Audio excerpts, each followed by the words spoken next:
Hey, Crackheads, welcome back to Miku's Crackhouse. This is episode 101.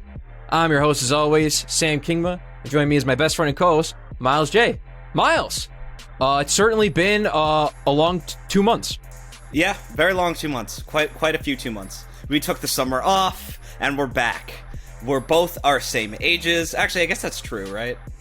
So we ended on the birthday special, so we are still the same age, but not for long. We don't have that. We don't have that much time. We don't have that much youth left. Yeah. So the first episode ever of Crackhouse, I'm sure this is what everyone wanted to fucking hear. The second we got back, right? Is us just bulling about the back when the show was good. About our own show, yeah. I was just thinking about episode. This podcast has no appeal. This podcast is the worst podcast idea ever. Because, like, here's the thing. Back when I lived in the occupied territory formerly known as California, people would ask, what do you do? Things like that. And alongside my job, I would tell them, like, yeah, I also host a podcast. And they would be like, well, what's it about? And, like, I could never answer that. Because what it's about is two failures in life complaining about like PC settings and Twitter. And have you? What I say to people is like, hey, have you seen the movie Failure to Launch? Well, it's about two of those. It's about two of those guys, and they're like gamers. Yeah, and they're gamers, and they're racist. Speaking of racism, I should address the elephant in the room, which is that I have used my multinational. Oh, you're black. Yeah, my multinational and my multi-ethnic background to get away with some pretty messed up jokes. Now everyone can see me and they're like, "What the fuck? Has this guy been lying to us this whole time? He looks white. This fucker's totally white. Not true. I'm olive, caramel, and second of all." I only said that I was mixed, so it's all right. I did it. You got away with it. Yeah, I got away with it for now. I got away with it for now. Anything can happen, dude. People have been just like Zoomers on TikTok are like discovering Tropic Thunder, like when Robert Downey Jr.'s in blackface, and they're like, it doesn't matter what the context. This is never okay. And it's like Jamie Foxx was on the set with him. If he had a problem, he would have beat the shit out of him. Like. Yeah, I think they actually pair him with Jamie Foxx while he's in blackface in that movie, like for the joke, like for that joke to work. Yeah, these TikTok. We got another elephant in the room that I want to address as well. What? Before we continue, which is that I have often made jokes about your weight, and now everyone can see you, and you look great. You look lovely. Yeah, and I'm 215 pounds right now. Thank you very much. That's a great weight, and you're 6 feet tall, so like it distributes well. So people are probably like, bro, what the fuck? This guy's this guy's like body shaming the shit out of this perfectly normal guy. No, you have to understand this was a work in progress. I was at least during the first episode probably 275 pounds. Yeah, and now you look awesome. So I can't make any more black jokes or fat jokes, which means we might as well just call the show. I can't do anything. Yeah, it's over. It's over. What am I going to joke about the news? God, please no. Got to talk about what the new gaming news is this week. We turned into a gaming news podcast. Oh, we might as well. Yeah. And, I have to tell you about Starfield's new release date. Yeah, all the DLC announced for Overwatch 2. Yeah. We have to do our rankings of all the Mario Kart DLC courses. Yeah, which I'm sure you have an opinion on that. No, they're okay. They're good. They're good stages, I guess. Okay, all right, that works for me. I honestly, me playing like Daytona USA, like in Ridge Racer, kind of ruined Mario Kart for me. Yeah, like, well, Mario Kart is. I mean, that's you pull that out at the party. Like if you want like a real ass racing game, you play F-Zero GX. Yeah, you play F-Zero alone by yourself. Yeah, which it is funny, like. The amount of people I know who are like, oh, we need a new F-Zero game. It's like, no, you just re-released GX with terrible netcode, and you charge $50 for it. Yeah, and people will be fine. They'll complain for a week, and then all the F-Zero fans will be fine. Yeah, it's I feel no sympathy for F-Zero fans whatsoever. Well, I feel no sympathy for fans of, or for like Nintendo fans who kind of haven't glommed onto the fact that a lot of their IPs really, they don't have long legs. Like, I'm actually surprised that a fourth Pikmin is coming out, because I like Pikmin. I like Pikmin, but like the thing about Nintendo that's really interesting is that only a handful of their IPs have enough like interesting mechanics to reinvent. Like, it's funny, like I don't even think Zelda had enough interesting mechanics to keep reinventing, and like I think a big part of why Zelda continued is that people just wanted more dungeons and better graphics from the series. Yeah, the only until they didn't, and then they had to shitball it and start again. But like, it's like, okay, well, you want another Star Fox game? All right, well, it's going to be another rail shooter. We're going to give you another 8 levels. Like, what can we do this time? What can we do? Yeah, and there's no more gamepad either. Yeah, so you can't have a gimmick like that. So what do? You know, it's like, I would love another Punch-Out. I would fucking love another Punch-Out. What do you do besides just release a game on a new console with like new opponents? But then, like, that's, I don't know. It's your Splatoon. Then you're Splatoon at that point. Yeah, but then you're Splatoon. And the thing about Splatoon is that because it's a multiplayer game that they can constantly update, they can get away with releasing it once and then releasing free content for the next like 4 years and keep that game alive. Like, I'm actually surprised Splatoon like 3 exists and like also came out on the Switch. Yeah. Because one of the best aspects of Nintendo's like multiplayer output is they release sort of the game for the system, and then that's it, and everyone has it, and you don't have to worry about, refreshing. That's why we're never getting Mario Kart 9, and that's why it took them forever to do the DLC for 8, but it's nice to see that game finally get some additional content for the 45 million people that own it. The thing that's funny about Splatoon 3 in particular, first of all, I've been vindicated. Do you like that game? I do. I don't play it much though. Like that, I think the big thing is like the part of Splatoon that was really appealing to me as like a college student was the kind of community aspect, that it was new and it was interesting, and that like, a lot of people were kind of like in this scene. Like, it was very like, it was kind of a scrappy scene. It was, obviously Wii U owners had it and they liked it, but it was sort of insular and very like, I don't know, everyone kind of had the same beat on the game, and it was just again, there was a newness to it. And now Splatoon 3 is like, we've been here, we've done that. The thing is, Splatoon 3 is an actual great game. I said I've been vindicated because everyone now is like, yeah, Splatoon 2 was like weird. That was like the middle child. Like, it didn't feel right to control. And I was like, just come on, lay it on me. Lay it on me, baby. I want to hear it. Tell me I'm right. I'll come if you tell me I'm right. Like, and Splatoon 3 is really interesting in that it is just like a refinement that takes all the good things of 1 and then all of the things that were really good about 2 and puts them into one game. And it all the good things about Splatoon 2, the fact that it's on Nintendo Switch. Yeah, the fact that it's on Nintendo Switch, and to an extent the map design, the kind of more competitive map design, that makes it more of like a kill-based game.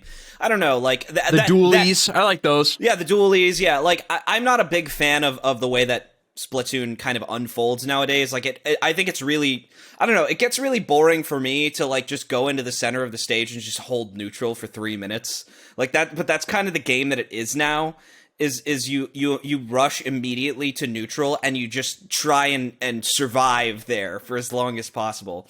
Because there's, I don't know, like the competitive modes are better though. That's the thing. The competitive modes are just better because the map design is better made for them. But like actual turf war is like the least interesting it's ever been. But yeah, I mean, I like Splatoon 3. I haven't finished the single player campaign, and I've played like 20 hours of it at max because I don't care. But I think I like it. I like the game. Like, I just like the game enough to say that I like it and not enough to kind of be like as dedicated to it as I was with Splatoon 1. But I have a positive opinion of it, and I get the feeling like there might be one summer where I have nothing to do, and you know, like if I'm like able to work from home, for example, there might be one summer where it's just like I just get addicted to Splatoon. Like that's kind of how it is. So yeah, I mean I like that game. And here's hoping I could say that in another about Splatoon month. 4. Well, no, in another month. I don't know. Like, there's going to be like season pass stuff. Well, I think there is season pass stuff, and I haven't played it yet. So. Oh, that's right. They're doing that weird DLC that got that like horrible trailer. The that showed like nothing. The funny thing about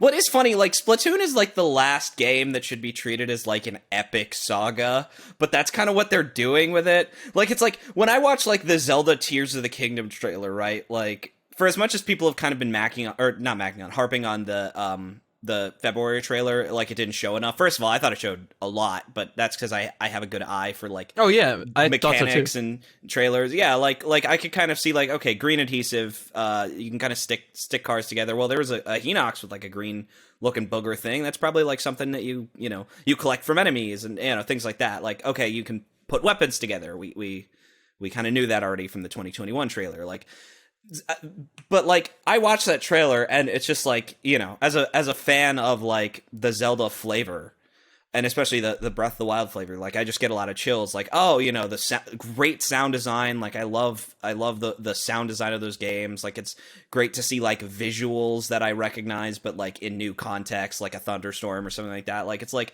that's an epic game. And in comparison, Mario, like the Mario Odyssey trailer that they showed at E3 that made me think it might be a good game. Oh yeah. Like that, it's so funny. That's like the best trailer ever. Yeah. Like it's really amazing. And now neither of us like that game very much, but like that trailer is not like epic. Like obviously it shows how like fun and vibrant it's going to be, but you know, it's got this like jazz song over it. Big band grand. Yeah, it's grand, but it's not like Mario, your time has come. The princess will be mine! And Bowser, like, roars, and, like, there's, like, you know, fire, and... Yeah, it's not like the Mario movie trailer. Yeah, which try to give a little more, like, pomp and circumstance to, like, what's happening. The orchestral, yeah, like, all of that. Like, it's, like, that's a very, like, fun Mario trailer. But then you have, like Splatoon, where, like, they have this, like, avant-garde near automata area, and it's just, like... It just tells you the title of the DLC, and the name probably implies that it's about, like, the City of Order, because this is the City of Chaos. It's called Side Order, so it's probably... it's the DLC with Marina, like, where Marinas went, because obviously, you know, Pearl kind of took over, you know, Pearl's, like, city. She didn't take over the city. The point is, like... There's probably going to be a story about Pearl and Marina. She performed a coup d'etat. No. On Chaos City. Yeah, on Chaos City. I think it's called like Anarchy City or something like that. I don't know. I don't pay attention. Chaos City. Chaos City, man. Who would willingly choose to live in I think Chaos City? I think it's a case of you're just born in Chaos City. You know what I mean? It's like who would choose to live in Indiana? Like Indiana, where you can get lupus just from standing outside. Like, why would you ever want to go there? But no, you're not. You don't go to Indiana. You're born in Indiana, and I think it's a very similar thing. You're just born in Chaos City. You know, well, here's the thing: there are airplanes. We know this from the first game that there are functional airplanes. So, like, I guess people can visit if they want. It's an option for them.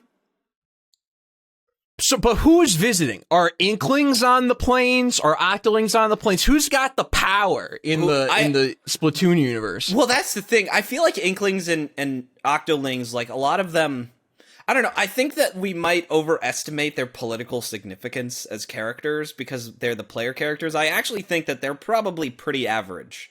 Like they're not like the dominant species. I think that they just have like a really strong hold on the kind of turf war culture and the Splatoon culture. But like I would think that crustaceans might be all the politicians. That's my personal opinion. So and there is an advanced city in the game that's supposed to be like a Russia stand-in. Like there's like a big like space rocket, and like all of the text is like Cyrillic Russian. Like it's really weird.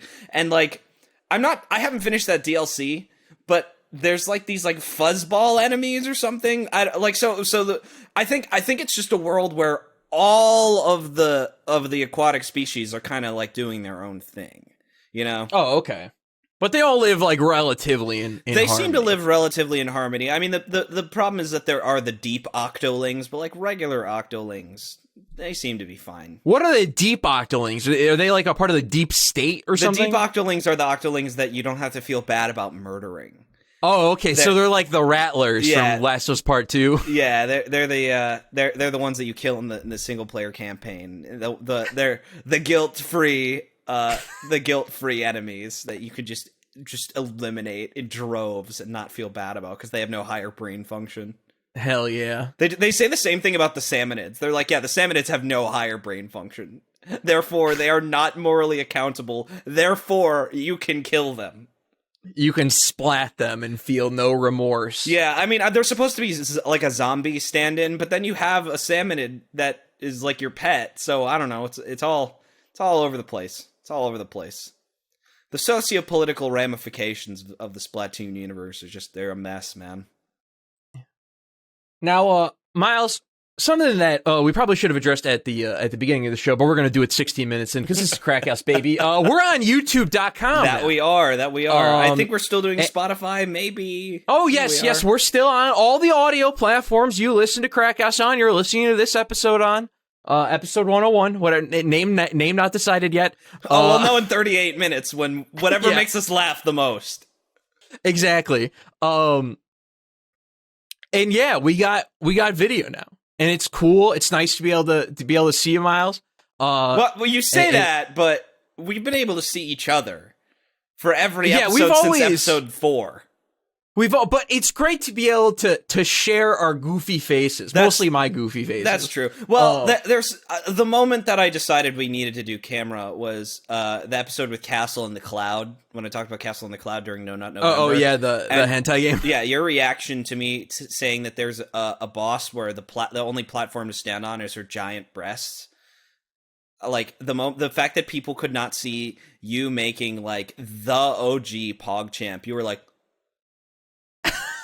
And the fact that no one could see that face, I was like, something's missing from this show. But yeah, I just wanted to shout that out because I feel like it'd be weird if we just never acknowledged the fact that we were all of a sudden on video and the audio program's like, yeah, there's like more pauses than usual. You know what I do need to say? I need to say that anyone watching on video probably realizes that I'm shooting this from Breaking Bad, Mexico.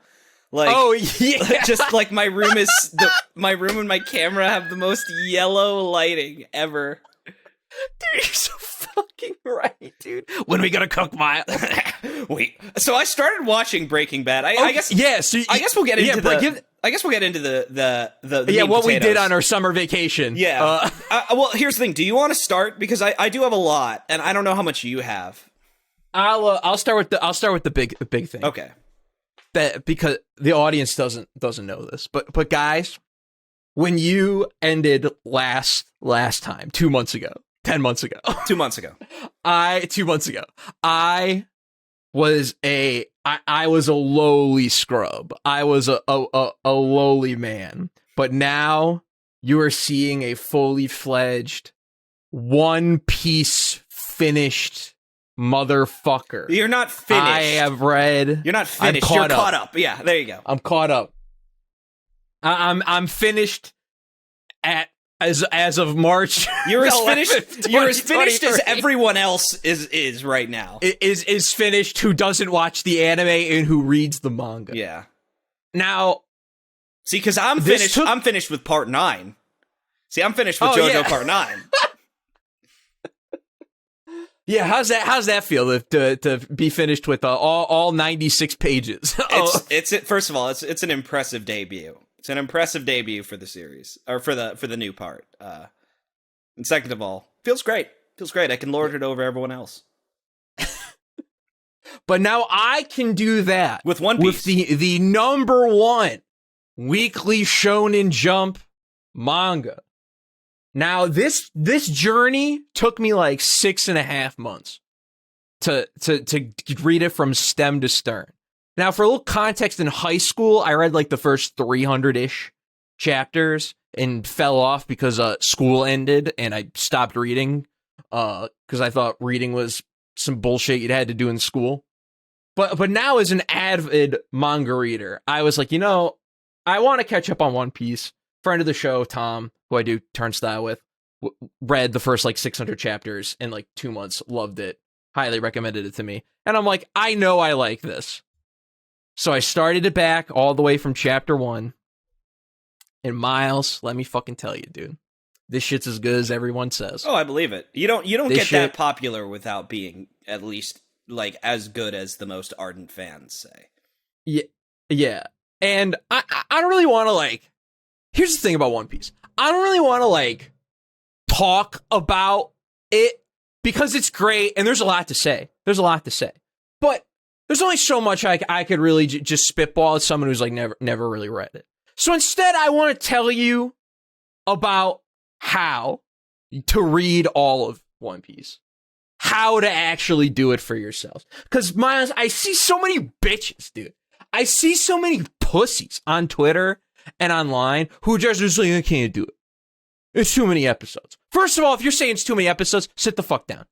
Stop what you're doing. Don't watch the anime.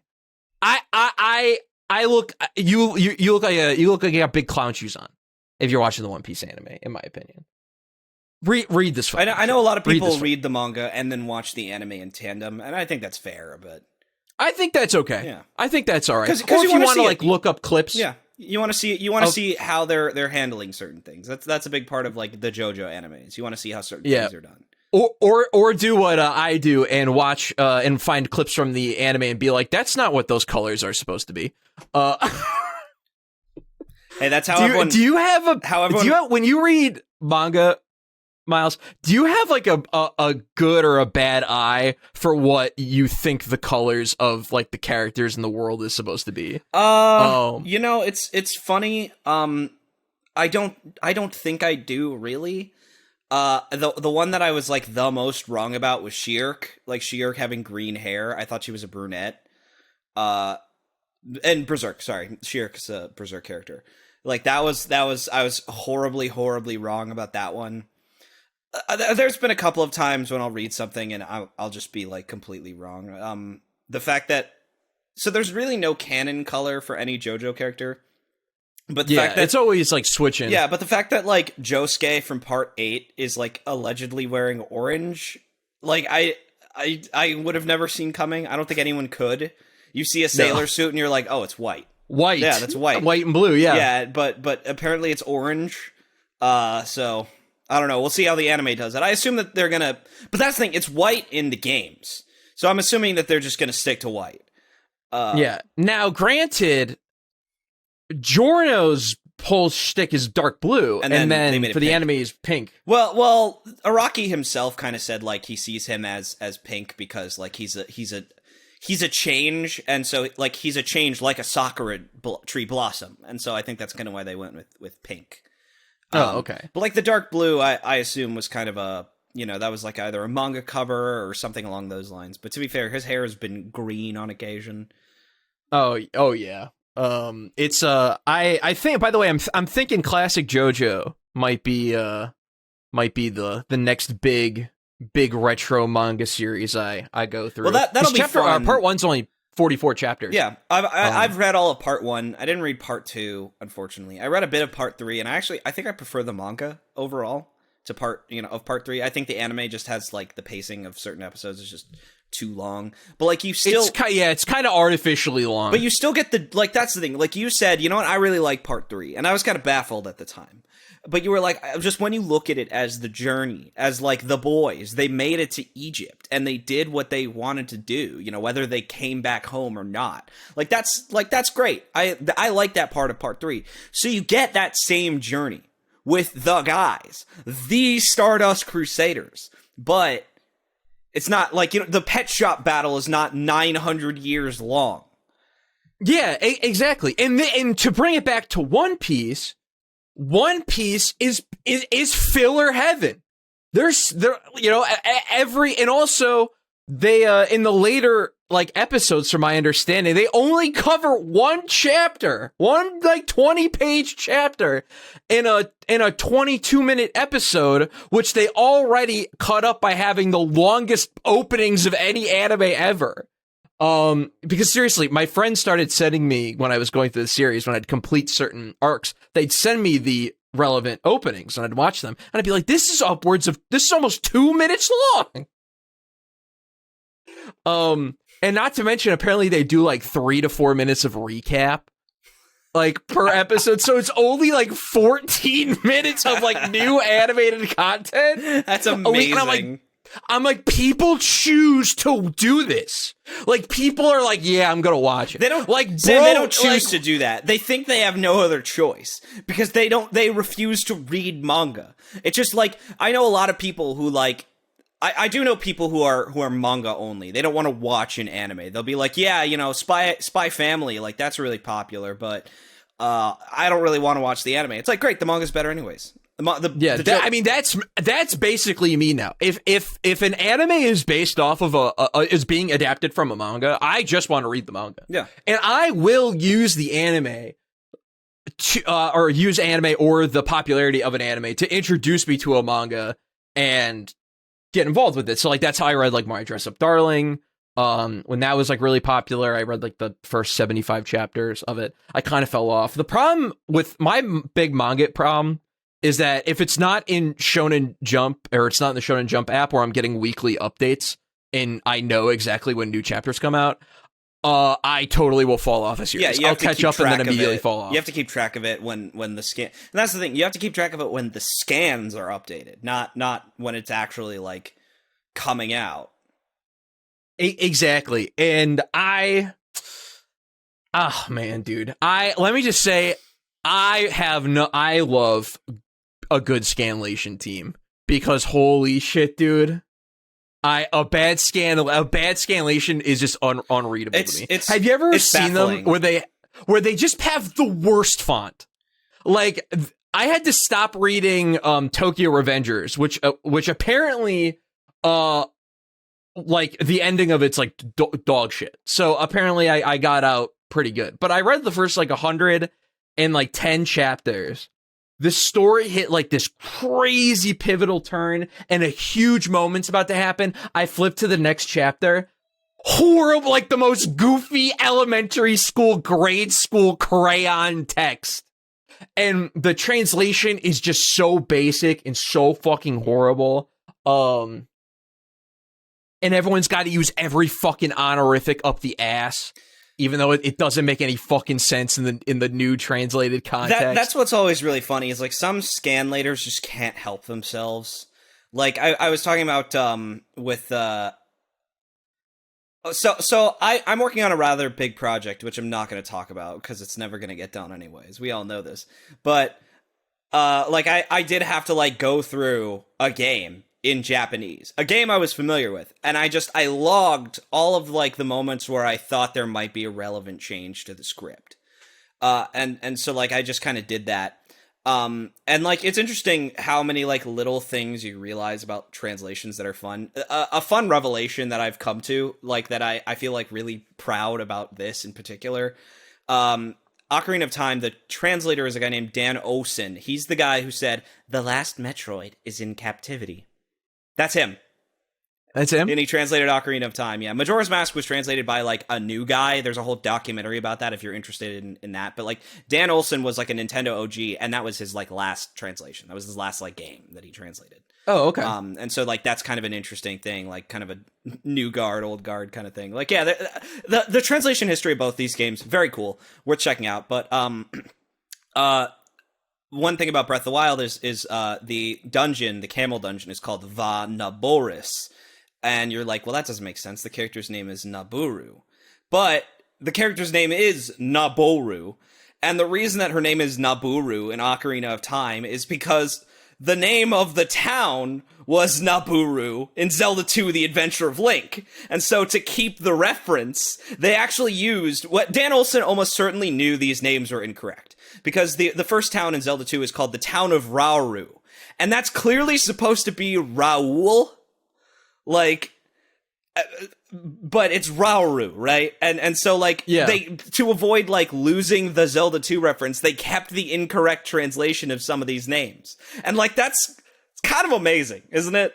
And especially because it's like, he could have never predicted that there would be a dungeon named after Naboru in fucking 25 years. So he was probably like, you know what? Yeah, I see the reference. I know what I'm doing. It'll stay Naburu. No one's gonna know. And like, just funny little things like that. Like a lot of translators like can't help themselves when they see little things like that. Like, you know, like keeping Rauru instead of Raul is like a weird one. But when you know why, it makes sense. Versus like, oh, you see the name Lloyd Forger, and they can't just assume his name is Forger, even though that makes the most sense. It's gotta be Folger. Yeah. Right? Even though he's a Forger family, it's gotta be Folger. Right? That's how this has gotta be.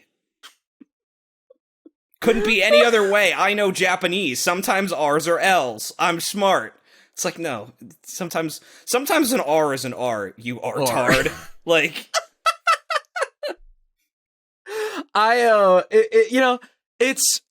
And you know what's it's kind of to bounce off this point.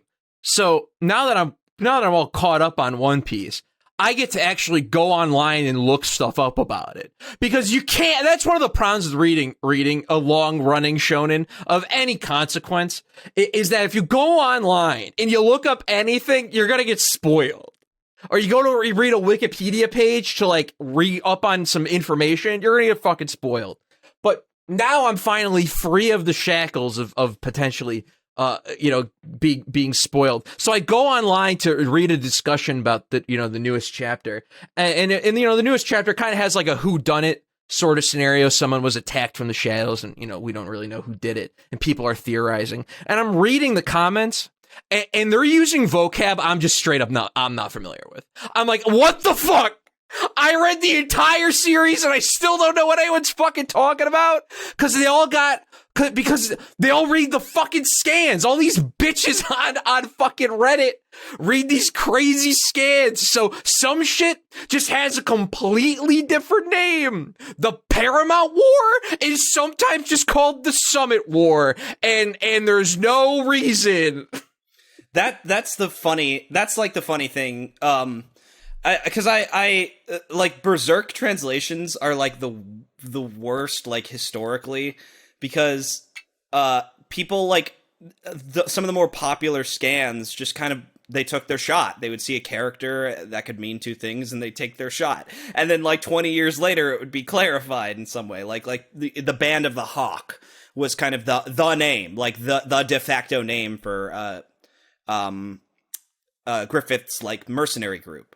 And it, like, even the fucking, like, I have the fucking Muso game on my shelf called The Band of the Hawk. It's called The Band of the Hawk, right? Yeah. But that's the thing, like, so later on, Griffith is associated with falcons, and obviously he's got his bird mask when he's femto and all these things, and his like capital city ends up being named Falconia, and so everyone kind of like slowly had to accept, like, oh, we can't call it the Band of the Hawk anymore. It's clear, it's like, Band of the Falcon. Yeah, and like that's the thing. Like the character they used was probably like some generic character for like raptor, right? Like any kind of raptor. Hawks are raptors, eagles are raptors, falcons are raptors. Like, and so they just they shot their shot, and they said, all right, well, go with hawk, and probably makes the most sense. And it's like 20 years later, you're fucked. The other one is Pluto's no longer a planet. Yeah, it's no longer Band of the Hawk. It's no longer Band of the Hawk. That just happens sometimes. Well, now I guess Pluto is a planet again. Make up your. Is it? Yeah. It's a. They have like a term for it. I don't know. I don't care. It's 50. A dwarf planet. Fucking it's a dwarf 51 planet. years away from me, so I don't give a shit. But yeah, I mean, like, oh yeah, another one. I think I've even said this on the podcast, but Flower Storm Monarch, who is a queen, was named King Hana Fukubu and Hanaf-Kubu means Flower Storm Monarch, which is her name. So her name is basically King Queen. Yeah, King Flower Storm Queen, basically.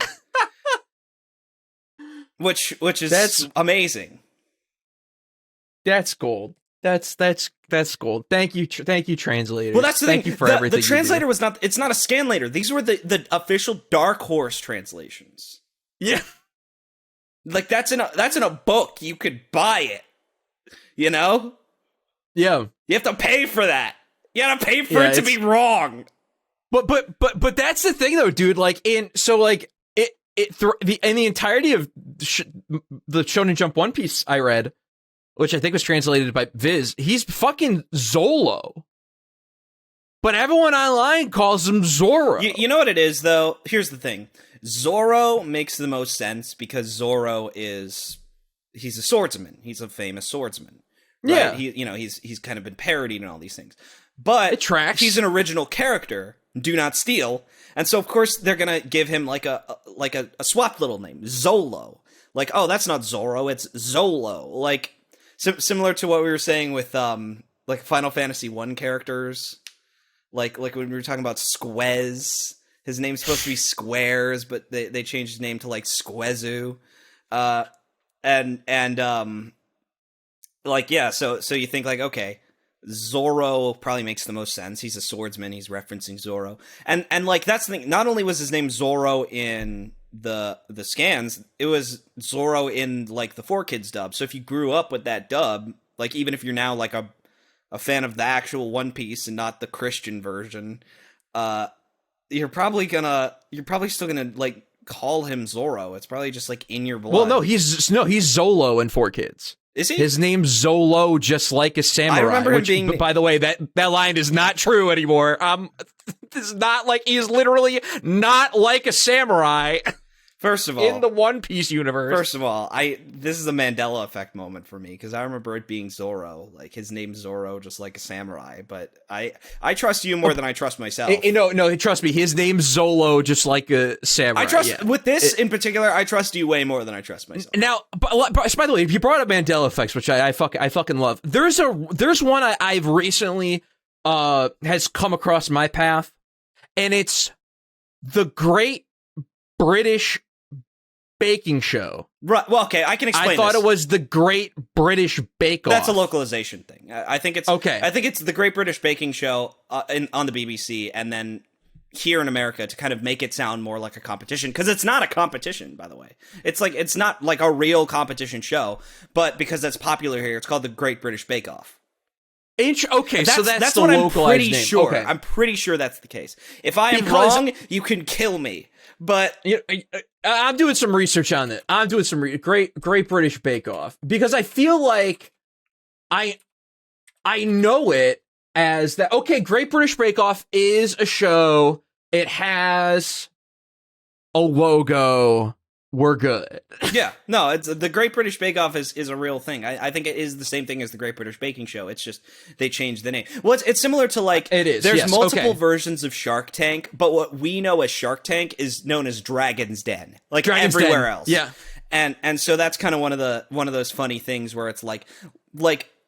If you go to like the Wikipedia page for like the entire series, it will be the Dragon's Den like wiki, which Shark Tank will be included under, right?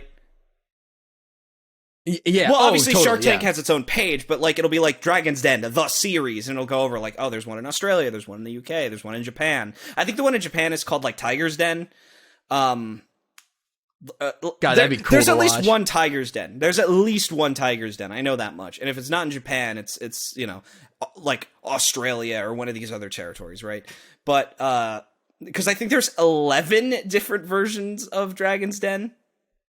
How do you know something so specific? Well, like how many dragons? I had to do research on the show Shark Tank for an old job of mine. Oh, okay. So I kind of picked up on these things. I know a lot of crap that I shouldn't know. Dude, Shark Tank's good, man. I like Shark Tank. Tank's a good show. I like Shark Tank. I'm fond of all those billionaires. I can't wait to get strung up and drawn and feathered. Who's your favorite? I like Robert Herjavec because Robert Herjavec has like he is the American dream, even though he's a Canadian fuck. But like allegedly he and his family like fled to Belarus and all he had was like a suitcase. He fled from Belarus to Canada and like all he had was a suitcase. So like he literally became a billionaire from nothing. Like I'm sure I know Mark Cuban. Here's the thing: Mark Cuban was always very industrious. Like a big thing that he would do is he would buy baseball cards. He would buy packs of baseball cards and just open them, and find cards that he knew people wanted. And then the thing is that he would sell people, back like kind of compiled, versions of baseball cards. Let's say there's 10 cards in a pack, right? That's almost definitely not true. He would buy, 30 packs, right? Find one card that people wanted from each pack. And then he would compile 10 packs from these different cards and he would sell them at a higher price point. So like, because he could guarantee that they would have the card these kids would want. And so like, that was kind of a thing that he's been doing since he was a kid. Didn't like Moist Critical do that with like Yu-Gi-Oh cards, sure. Pokemon or Yu-Gi-Oh cards like 2 years ago? And it was like a whole snafu because like there was a bunch of people got a bunch of comments and fucked up shit. And like they had to get like resent out. It was like a whole ordeal. Oh yeah, it's hey man, it's a business model. It works. Hey, Mark Cuban, that he started his people empire. are card crazy. He started his empire that way, man. So he predicted the rise of Pokemon trading card. He really did. Prices being absurd. There's a video about Mark Cuban explaining why just because like esports is like a rising industry, billionaires and other like opportunistic people shouldn't just blindly invest in esports. Like it's really interesting. He talks about like why he would never buy an esports team, and it's clear that like there's one part of the video that's like there's no money in it. I wouldn't buy one either. Well, there's one part of the video that's low key based where he's like Call of Duty, League of Legends, Fortnite, and he goes, well, Fortnite's not an esport, but it's being treated like one. And I was like, you did it, Mark. You did it. He knows. Wow. He knows his shit. That requires that, dude. To say something that requires a certain level of in tuneness with what's going on in gaming. Oh yeah, like that. That's the thing. Like he if he's gonna spend $1 billion, like because there's a League of Legends documentary called like I think it's based on or not it's based on, but it's part of like the series 1 Week Out where it's like they follow people around for 7 days. And it follows a particularly like popular but controversial League player who's kind of always talking shit on Twitter and stuff. His brother like murdered his entire family, and then he had to go to Worlds like that same week. Oh damn! Yeah, and so like it follows him. It follows another esports team, like 3 esports team, one from like China, but one of them is like owned by a basketball player. And he bought it because his son's really into esports. And it's like, clearly, at that point, you're not doing it for the money. You're doing it, like, because it's something to do with your kid. Like, you're a basketball player. You're already a millionaire. You're not trying to profit off this. But, like, if you're a Mark Cuban and your entire life is about accruing wealth, you're not going to, like, you're not just going to buy an esports team unless your kid wants you to, Yeah. Hey, Myles, a question for you. Have you seen the show Players on Paramount Plus? No, I have not. It's by the guy who made American Vandal season 1 and 2. Oh. Which, by the way, if you guys don't know, American Vandal is the fucking best shit ever. The season 2 is pretty great, but it's not as good as season 1. Season 1 is just a masterpiece. It's just a fucking 5.5 hour fucking masterpiece.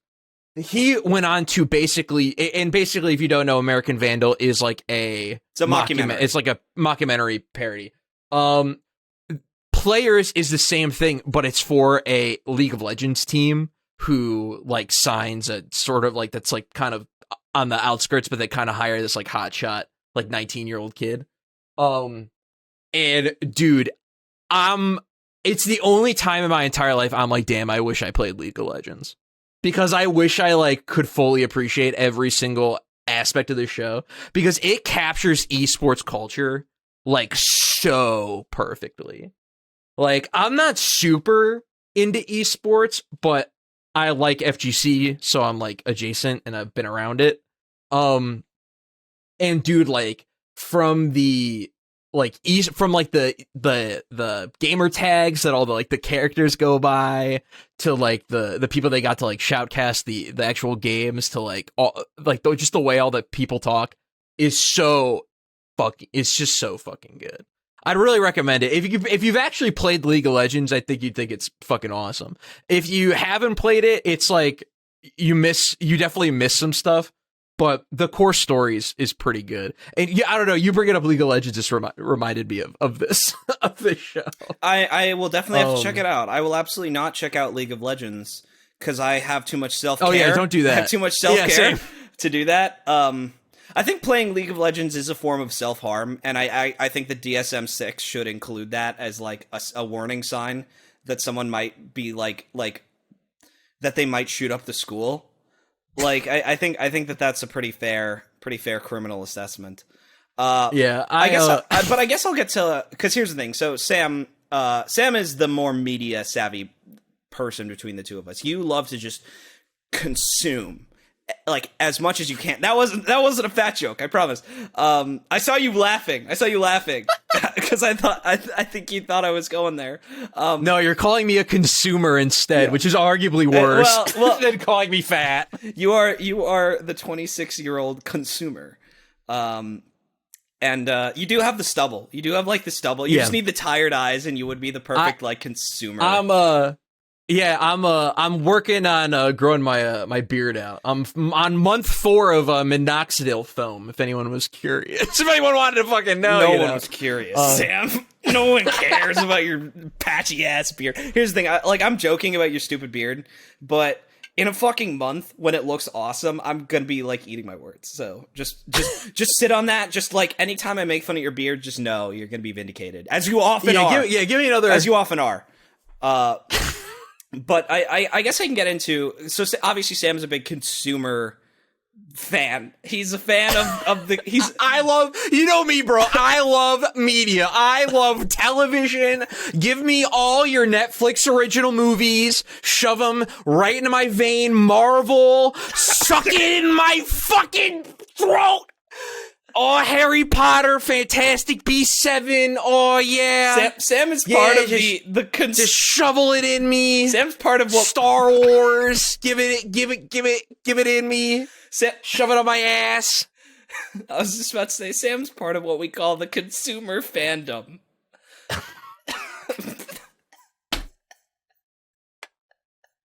He's a big fan of the concept of consumption.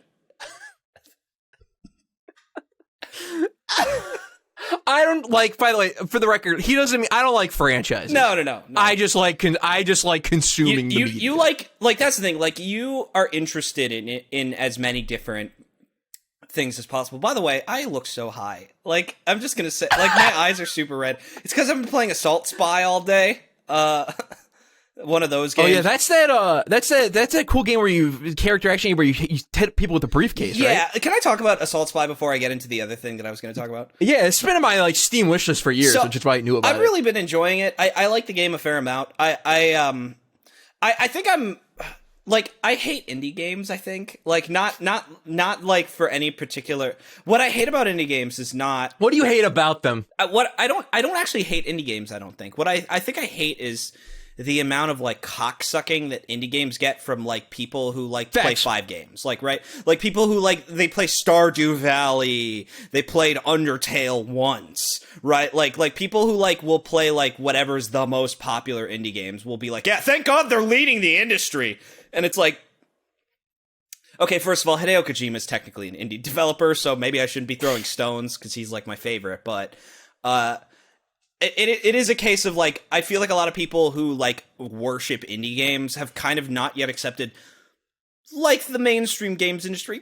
Most of them are garbage, or most of them are just like ripoffs. Like you know, there's for every Hollow Knight, there's 10 Hollow Knight ripoffs now. Like, do you think, Myles? I've been thinking a lot about this recently, which is like the sort of the dichotomy between like the console gamer and like the PC gamer, you know. In specific, because I've just come to realize it's like, oh yeah, the culture around like people who primarily play console games and the culture behind people who primarily play games on a computer is quite different. Yeah. Do you think that because the indie games that come to console just are inherently leagues more curated than, and there's still, trust me, there's still lots of crap, especially on Switch.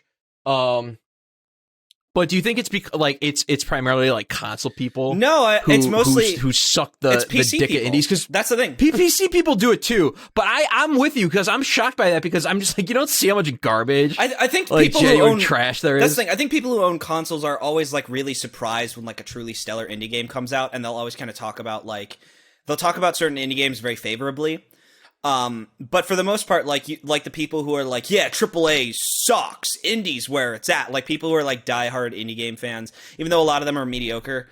And a lot of them are mediocre in the same way that the average Ubisoft open world game is mediocre. They're not bad. It's just it's not particularly special or noteworthy or interesting. But the thing that I was going to say in regards to, I want to talk about Assault Spy, and to an extent I want to talk about Sakuna of Rice and Ruin, because I played that as well, and I like that game a lot as well. I think Sakuna might be sort of a crown jewel as far as like a consumer product that is also a character action or a stylish action game. I don't like character action game as a term. That's also a stylish action game because it's like 30 hours long, and there's like a real ass story to it that's pretty good. The gameplay and the story are both pretty good. And like as far as these like as far as an indie character, fucking shit, you fucker, you got me saying it, you fuck. As far as an indie stylish action game goes, it's like it's the one you can recommend to people. Like it's the one you could recommend to people who aren't just like troglodytes who suck the dick of like Bayonetta, but also like complain about half of the mechanics in Bayonetta, like people like that, like the fucking like V/V bottom feeders who think God Hand's the best fucking game ever made, but they can't even do level die without getting fucking walled by the Devil Hand Squad. What are their fucking names? Oh my god, the Three Evil Stooges. Like Sakuna's the one you can recommend to like your friends, right? Like, oh yeah, there's this great game. It's got some stylish action elements, got some farming, story's pretty good. Yeah, play Sakuna. Like, but Assault Spy is one of these indie games that I like because it is so ambitious, just for the sake of trying to make a stylish action game in the first place on what is obviously a pretty tight budget.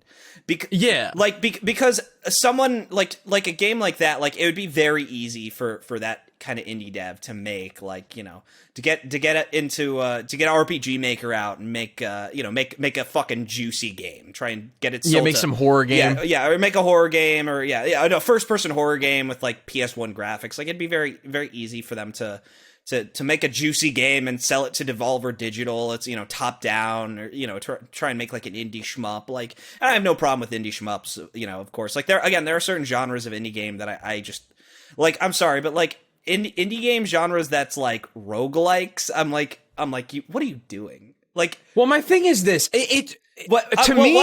indie game has to have like a good art, like it either has to have like a really good, it's gotta have good art style, high budget, like stylish art style, or it's got to have like really fine gameplay. You can't, I agree with you that you can't just like be an indie game and be like, yeah, we're like a roguelite, and there's no like X factor to you beyond that. Like we're way beyond Rogue Legacy at this point. Right. Well, what I wanted to say, because I wanted to clarify in particular, like my thing is, I don't have a problem with roguelikes inherently. They're not my thing, but like I know a lot of people like roguelikes, but like making a roguelike at this point, like that is like getting into YouTube automation and trying to be like the next like TikTok like compilation channel. It's like, you're late. You're not going to get 1 million subs being a TikTok compilation channel. It's not happening. Because here's the thing. I understand why indie game roguelikes become so popular. Oh, yeah. Because with procedurally generated games, you just have to make a bunch of different layouts that don't need to necessarily appear in like a sequential order or in a somewhat semi-random sequential order. And you can just kind of focus on having good gameplay mechanics. Yeah, you can tune up your movement and tune up your enemy design. Like, yeah. And if you sell your game, because I think about like Downwell, Dead Cells, Hades are games that are all about like the mechanics, Yeah. about the gameplay. And the roguelite is more used as like a setup to just get you to do the game again over and over again without much like narrative friction or having to fucking explore, do bullshit that's like, no, fight the fucking enemies. It's that, and it's also it's allowing them to kind of cut down on some of the extraneous parts, which is what's funny about Assault Spy. Assault Spy is a stylish action game with nothing but battles in it, like which it sounds absurd because people don't do that. Like, you got really into Devil May Cry over the last 2 months. The first Devil May Cry game, which is God, I love amazing, that game. right? Oh, it's an amazing ass game. God, I love that game. We'll save it for a later episode. Going to that, we'll say that for another time. But oh god, what's so good? Yeah, but and it's like that. But even like that has like a lot of exploration, like, and combat wise, there's a lot of combat, but like not as much as you would think for like the reputation that Devil May Cry has. Exactly. And dude, and even to use like a newer example, Hi-Fi Rush only has like 80 encounters in the entire game. It's a lot of platforming. If you break it down by it's a chords. lot of platforming. Yeah. So for this game, it's basically all combat arenas. Combat, yeah. But what's funny is like the combat arenas are actually like interesting in a way. I have to commend Hi-Fi Rush for this as well. There's a lot of like really clever little arenas. A lot of them are just squares, which is lame.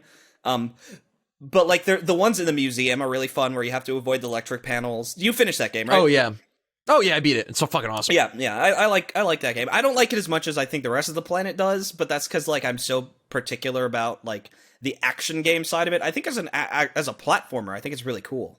And very refreshing. But like the action game part of it just has a lot of fucky stuff. There's a lot of the biggest issue with Hi-Fi Rush from like an action perspective is that I feel like once you unlock all the other characters to use, they, unlike the rest of the mechanics, don't need to be timed with the beat, and you can just kind of just throw them out there. Yeah, and it gets really cacophonous and just loud as shit. Like, I can't hear the beat. Yeah, you do have to go into the menu and throw the sound effects volume down to nothing. Like, I don't know. I never had a problem with rhythm in that game per se. Like, and I basically averaged S ranks the whole game. It's a pretty like relaxing, kind of easy action game. If you've played, we should say this: if you've played a stylish action game before, you're gonna have a pretty smooth time. Yeah, especially if you're gonna get A and S ranks. Yeah, if you're gonna get A and S ranks. You're generally good at this sort of thing. But like Assault Spy is really funny because it's all battles, but like all of the arenas are really like difficult. But it has maybe the most baffling flaw of any video game I've ever seen. I think Assault Spy is like really ambitious and cool that they even bothered to make like an indie stylish action game at this level. Like, and it's clearly like made by like 3 people or something like that. I don't know how many people made it. It might just be one guy even, but one guy, and obviously artist and musician,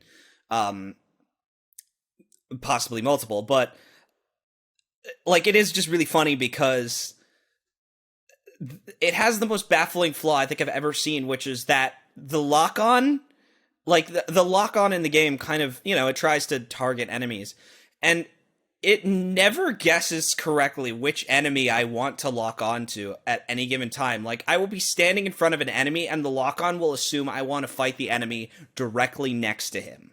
And it's like, and so the thing is, you can change the lock-on from a toggle to a hold. So you can kind of make sure that the lock-on like stays where you want it to. But you do have to babysit the camera enough to get it there first. So like a big part of starting out a battle or like starting, an encounter is like just figuring out where the lock-on wants to be today. At some point, I just decided like wherever the lock-on wants to be at that moment, I guess that's where I'll go. Like, I want to fight this guy first, but the lock-on wants to be here, so I might as well just not fight the lock-on. It's just not. I'm not gonna win. Like, I'm getting like S ranks on most of the I think I've never fallen below an A. I'm getting S ranks on most stages, but the one battle I cannot win is against the lock-on. So I just submit. I just bow my head and I say, sorry for the inconvenience, and I just follow its lead, and I thank it profusely afterwards, and then I buy it a cake. Like, I can't win. it's my boss. I do as it says. But that game is like really funny for a couple of different reasons, and I'm gonna go through the bullet points before I kind of talk about some other things that I think that you're especially gonna enjoy. Okay. But the first thing is, it looks terrible. The art style is really like wise because it's a lot of grays, which is it's smart because it's set in like Tokyo and like especially like, it's set like in like a business office. Yeah, it's set in a setting. business office, so like that's very very good for that. But like the character models are really bad. They just look very like generic anime, low poly but anime. Not even that, because a lot of character models do look generic anime in these games, but they look good. Like a Code Vein, like all the character models in Code Vein. Oh, dude, Code Vein looks good. Yeah. Code Vein looks really good. Even though I think that all of those characters look mega anime, they look definitely good. Yeah. What this looks like, Sam, is cheap Miku dance porn. Oh, MMD. Yeah, it looks like but specifically MMD porn. Like the gloss on all these characters is so real.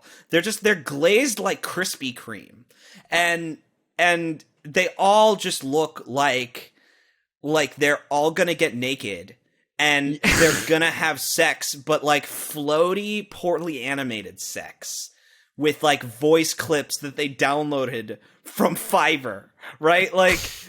Yeah, but like I'm looking up screenshots of it right now. And I'm right. I'm right. Yeah, I guess we'll show it on the screen so people could see it if we want. I don't know. Do you want to do that? Yeah, we can do that. Hopefully this doesn't suck. Yeah. hopefully this doesn't ruin everything. And worst comes to worst, we'll just edit it in post, like instead. But yeah, it's who fucking knows if this will ever come up? But yeah, it's also, by the way, I love the how the font is basic, like it's the Danganronpa font.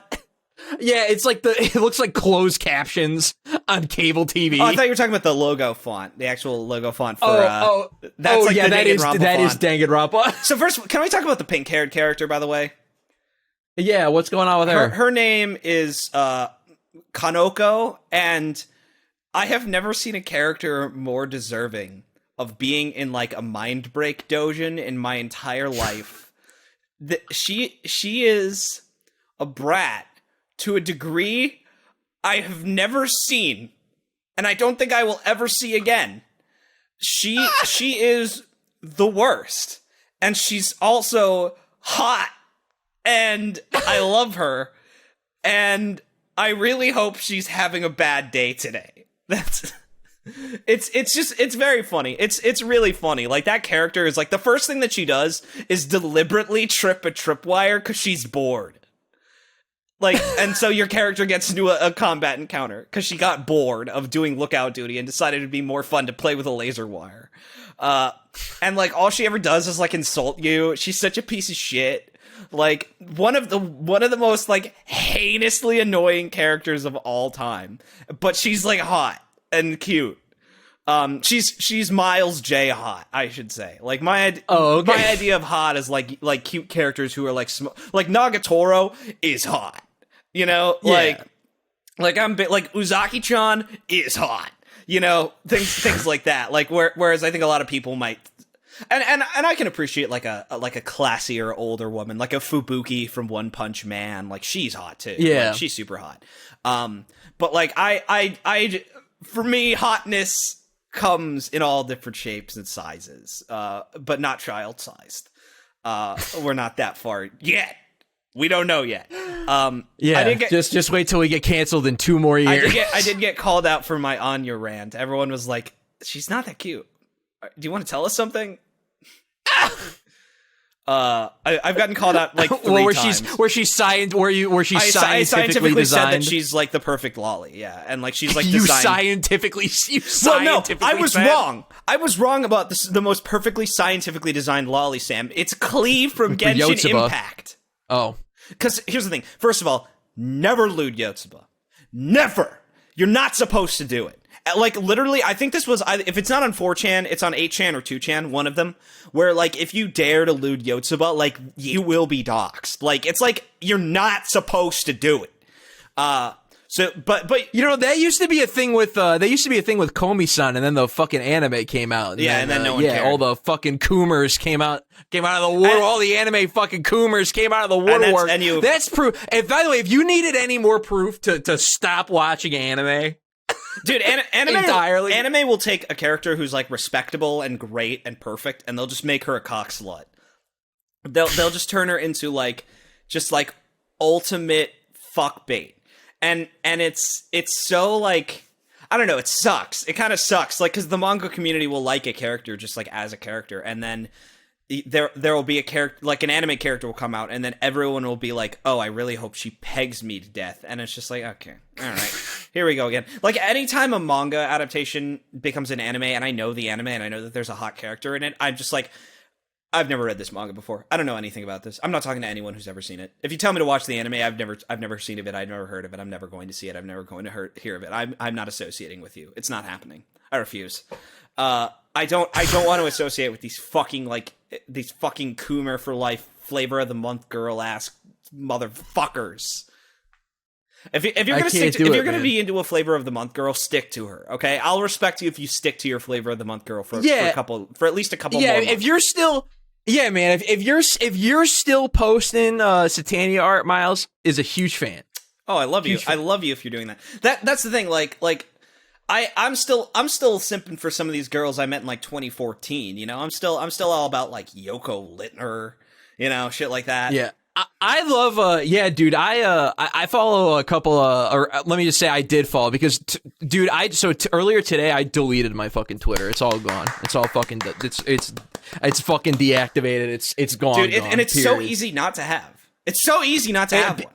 Because I don't know, Myles, like, I don't know, and this might change, honestly, because it's so fucking horrible by the time this episode goes up, but there were just some changes on the fucking timeline that I'm just seeing random people at this point.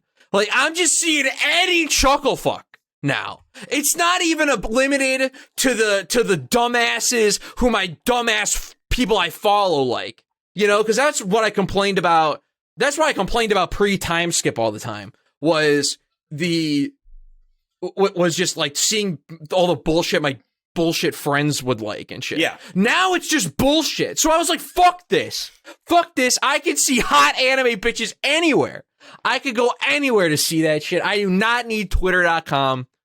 Fuck this. Yeah. And it's like just learn how to search on Pixiv.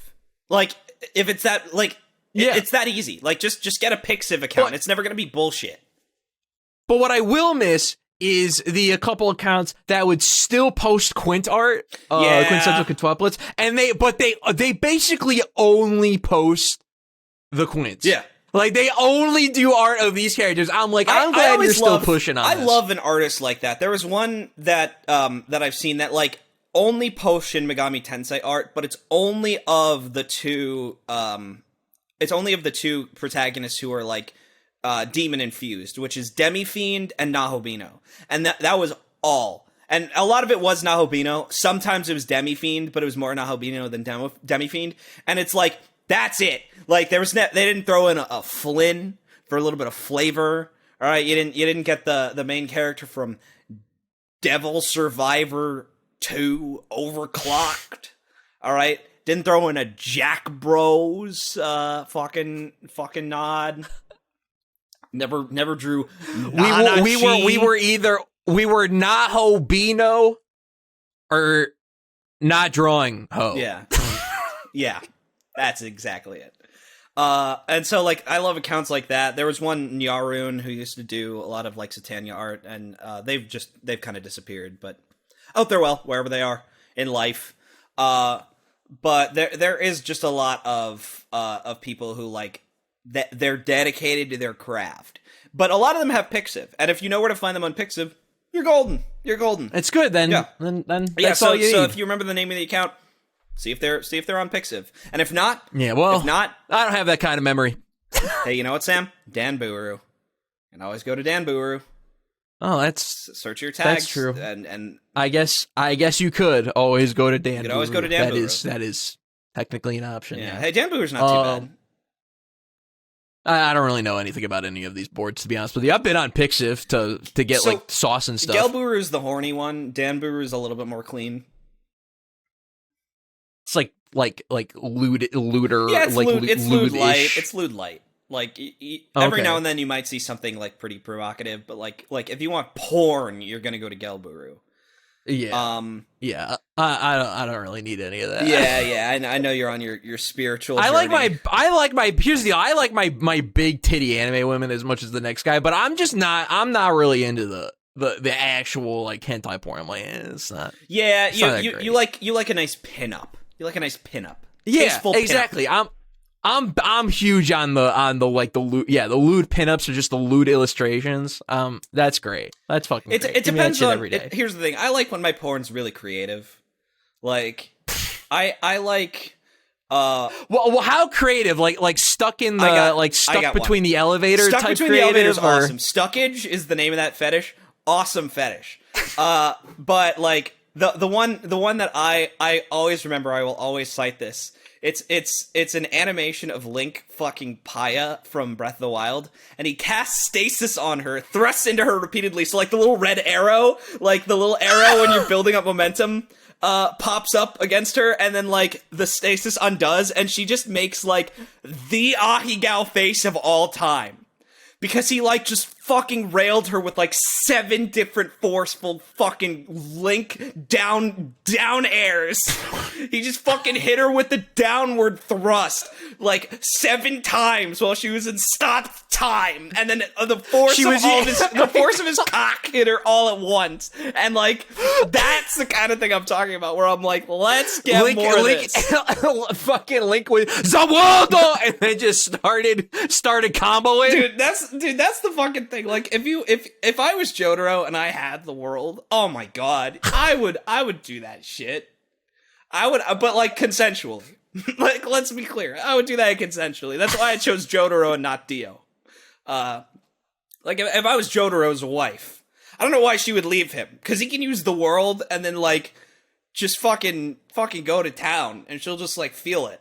Well, but I think it's different. You know, it is different because the world is not like, it's not building up any kind of force, whereas stasis builds up force. Stasis does build up force. Oh, so no, it's just stop time. Yeah. It's just pause time. But another, so one funny thing about Breath of the Wild in Japanese, all of those names are different. And like they're not different in a way that's like offensive, you know what I mean? Like you'll see something like a character's name is just completely different from Japanese to English for no reason.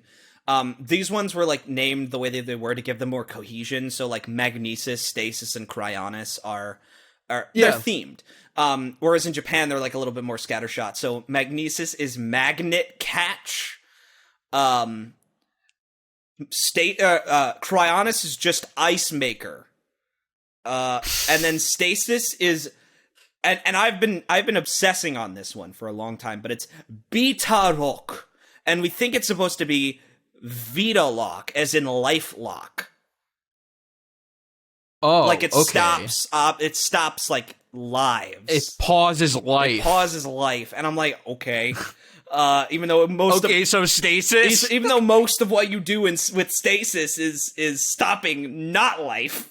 You stop things that aren't life decidedly more often than you do stop life. And well, isn't the idea of stasis that like you're still alive, you're just not moving or operating at all, you're in stasis? And so that's what like Vita Lock is probably supposed to do. And then Remote Bomb is just Remocon Bomb, which was remote controlled bomb. So that one's not very fun. Okay. That one's not very interesting. But what is very interesting, Sam, let's get to TV shows. Because as I said 9 hours ago, you like to consume things, and I'm a little bit more, I'm a little bit more reserved. I play the same 5 games over and over again, and I call it a day. But I did, over the last year, watch an inordinate amount of television. And I have so much knowledge of shows now. And it's like...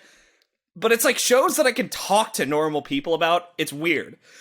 So give me one that you think I've seen. I kind of want to hear you talk about Breaking Bad, but I don't know how far I'm not far enough in to talk about Breaking Bad in depth, but I can talk about all the funny things that are in Breaking Bad, like some of the funny, like... Yeah, no, let me just say, did you know that Breaking Bad is fucking hysterical? Yeah, no, that's the thing. No one will tell you that the show is basically Fargo. It's so... Dude, Breaking Bad and Better Call Saul is the same thing. So fucking that's like the thing that surprised me, and especially I like people kind of and I think it's just because like Walter White is sort of like a Travis Bickle or like a Mr. Bateman, Chips type character. Yeah, Patrick Bateman, where like people kind of like have like a false version of the character that's like way cooler than he is in their mind. Yeah. Where like Walt is like a fucking failure, like as a person in a really funny way, in like a very amusing way. Like he's really hapless and like nothing goes right, and like he could have, if he just made better decisions every now and then, he would be fine. But like all of his decisions are so bad, and anything goes wrong, he just goes, "Oh, and I do have to."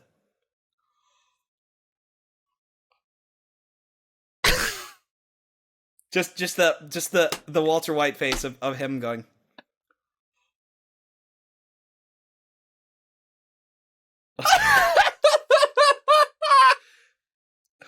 It's the famous audio listeners are gonna hate that shit. Yeah, it's the famous one of him collapsing where he's just like, oh yeah, dude. Because you know what's fucked up, dude, is that when you actually watch it, the context that scene is like really dark like, and fucked yeah, up. It's really probably but hard to out watch. of context, it is so funny. I'll never forget the first time I saw that clip used in a meme.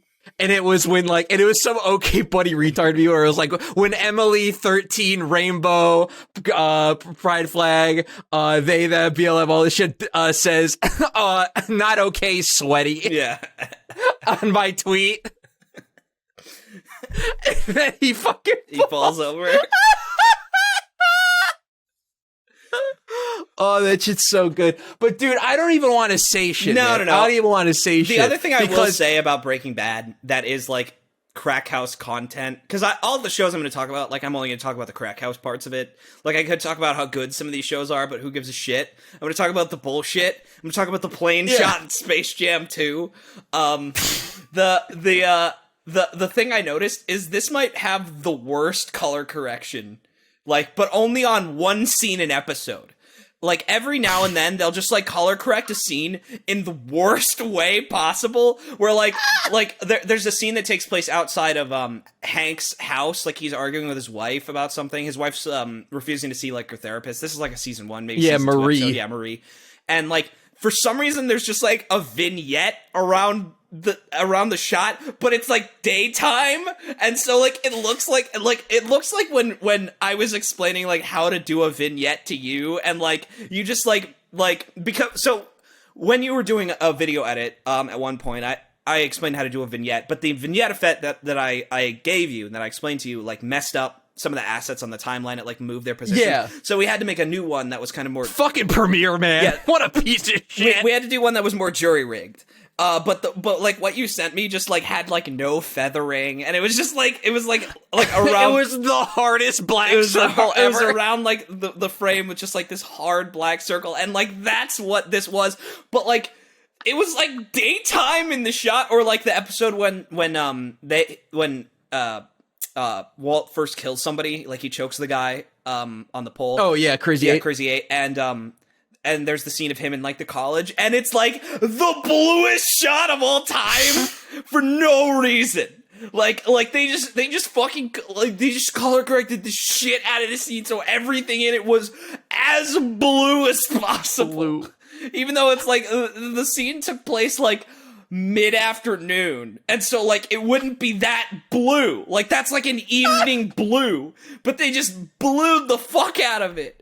And another show with funny color correction, which is a great segue, is 24, which I can talk about. I do want to talk first about Throne Game, a show that I... Let's save 24. 24 is the funny one. For another... We'll save 24 for when we have a full runway of time. Yeah.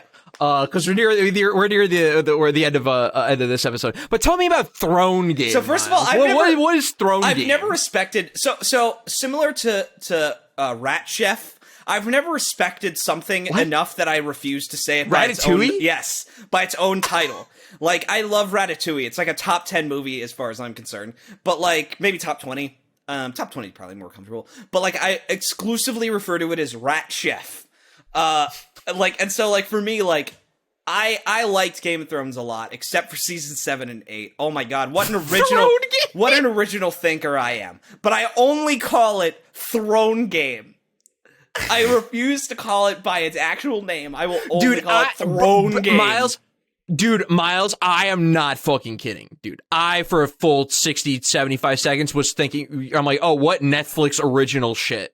Like, I thought it was like a Netflix game show called Throne Game. Well, that would be the name of, like, you remember when they had the Harry Potter quiz challenge that you watched for a couple minutes? Oh my god, yes! That would be the name of the Song of Fire and Ice quiz challenge. It should be called Throne Game. But it is very funny because there's like a lot of these things that are just called something game.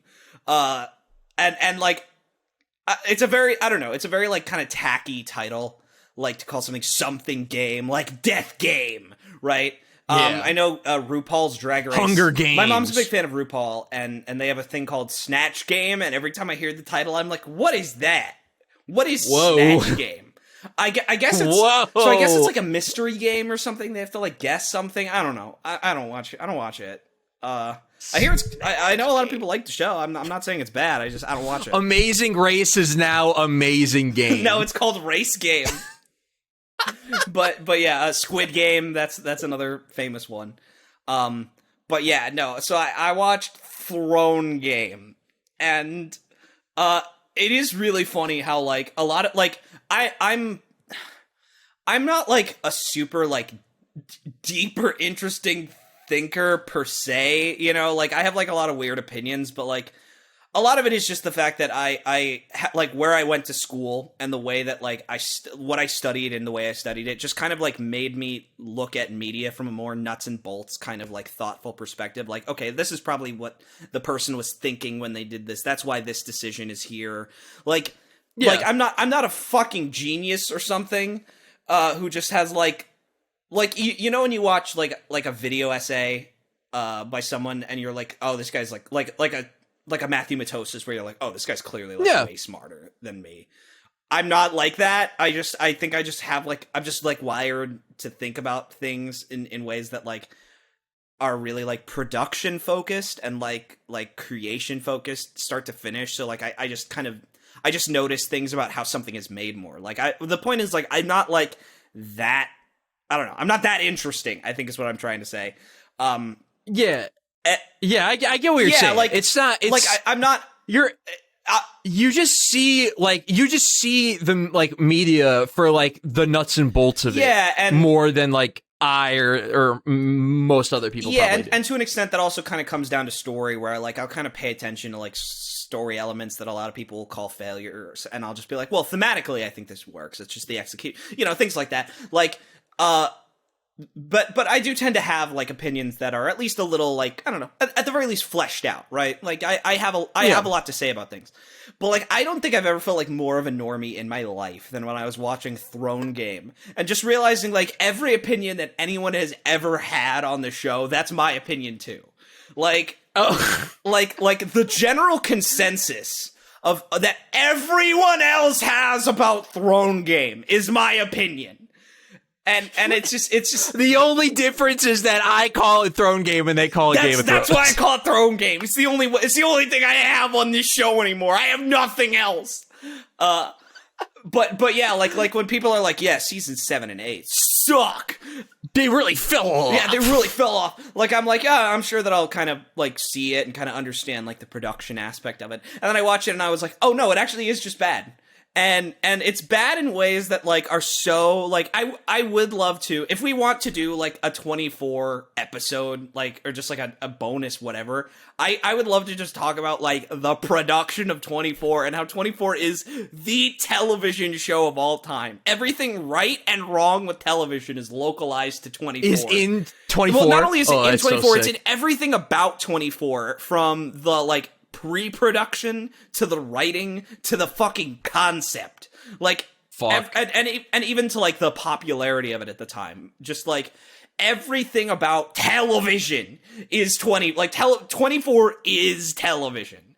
It's funny because I remember when you talked to me about like you going through and watching 24, I was like really shocked by that, because I know 24 because my parents grew up like, or when I was growing up, my parents watched it.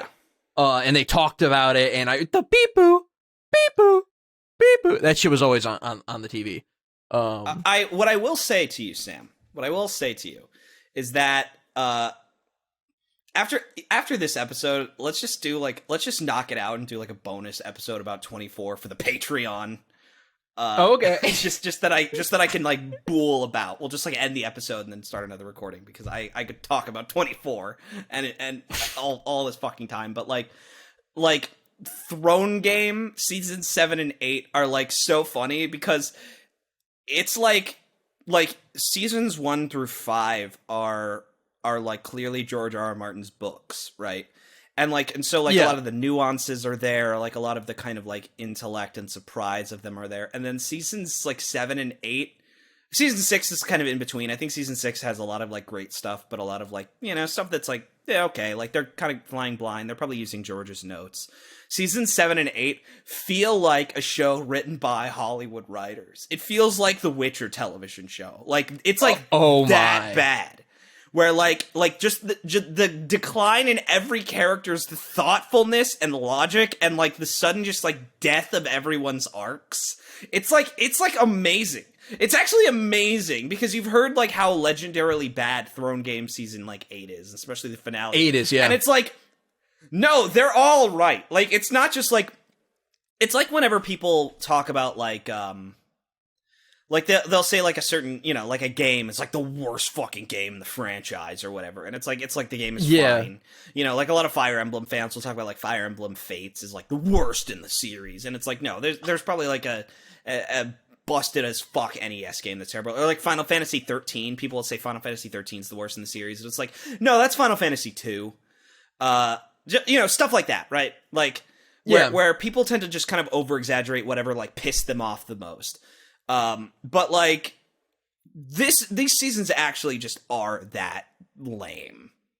And also you reminded me, because I actually was with like a pretty sizable group of friends during the premiere of season 8, episode 3, The Long Night. Yes. The big battle, the big hour-and-a-half battle episode. I was there with a group of people who was so they were so hyped up for this shit. And let me just say, it was a very surreal experience being a part of a group so hyped for something, and then for it to happen, and to just and for it to not be like, that shit was fucking horrible, oh my god, what a fucking nightmare, but just the slow realization of, oh, that sucked, that was not super, that was kind of alright. What's funny is that legendarily, like, that was good, it's like so much, like they're speaking positively about it, but there's so much cope and there's no enthusiasm. Yeah, it's like that was my first time playing The Evil Within. Yeah. But I was like, yeah, that was alright. I don't know. I thought it was pretty good. I would give it like a 7 or an 8. I think I was like, I'd give it like an 8. I would have given it a 9 if this, and it's like, no, that's like a 5. It's like a 5 out of 10 game. A 5 out of 10 game that I think about all the time. So clearly it's doing something right. But like, yeah, well, legendarily that episode was famously so dark that certain people on their televisions couldn't see it as it was airing. Yeah, that was us. That was me. That was us. Famously too dark to see anything. Dude, what's so funny too, Myles, is they spent like so much money on that episode. Like, there's this huge news story about how much they spent on the fucking Long Night big battle, and you can't see any of it.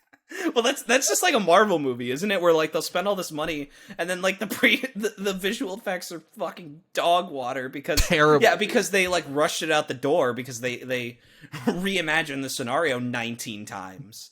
Oh, dude, dude, fucking.